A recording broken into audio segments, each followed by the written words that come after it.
piscine.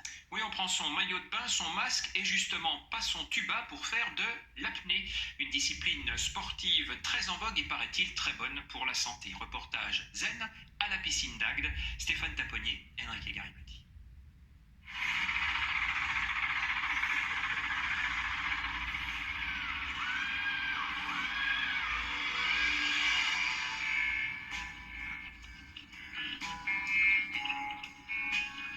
Prenez une bonne inspiration, retenez votre souffle. Bienvenue dans le monde de l'apnée. Passionnant. Je dirais sérénité. C'est le pied.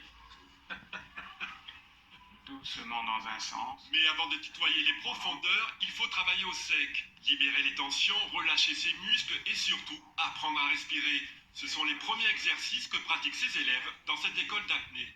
Vous allez expirer, monter le diaphragme. Et une fois que le diaphragme est en haut, une jambe lentement après l'autre, vous allez les allonger. Le diaphragme a plusieurs fonctions dans la respiration. Le fait de pouvoir l'étirer, ça permet d'avoir une respiration plus ample, plus aussi dans la détente. Et ça va apporter beaucoup de simplicité après quand on est dans l'eau. Ensuite, place à la pratique.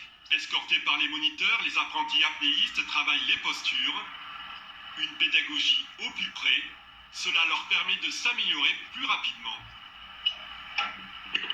Maintenant que tu as gagné sur l'horizontalité, il faut que la position de tes bras soit un peu plus haute là, ici, quand tu vas envoyer. Et là, ça va être géant. Ils ont le visuel quand on leur montre comment il faut faire. Ils ont l'auditif parce qu'on leur donne la consigne avant de partir.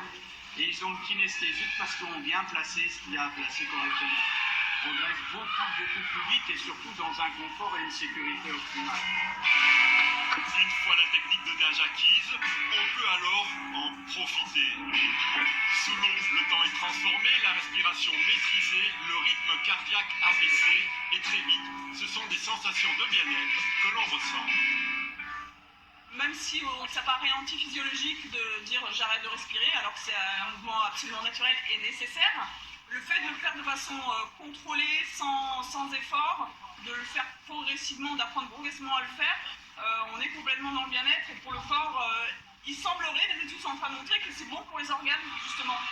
Considéré par les professionnels de la santé comme un sport aux multiples bénéfices, l'apnée apprend aussi à être soi-même avec des pensées positives. C'est une excellente pratique relaxante et anti-stress. Ça m'a apporté du bien-être, ça m'a rend heureux. Ça nous permet de gérer les émotions, gérer des tas de choses, peut-être, et puis des choses que je ne connais pas encore. J'adore nager, et là il y a un véritable travail sur soi-même, sur la respiration, sur le mental, et en même temps le plaisir d'être dans l'eau. En 3 semaines, les élèves peuvent tenir environ 4 minutes sans respirer, loin du record mondial de 11 minutes, mais ce n'est pas le but. Ici, on recherche plus le lâcher-prise, mais attention pour certains, à l'ivresse des profondeurs. Place à l'agenda de la semaine avec du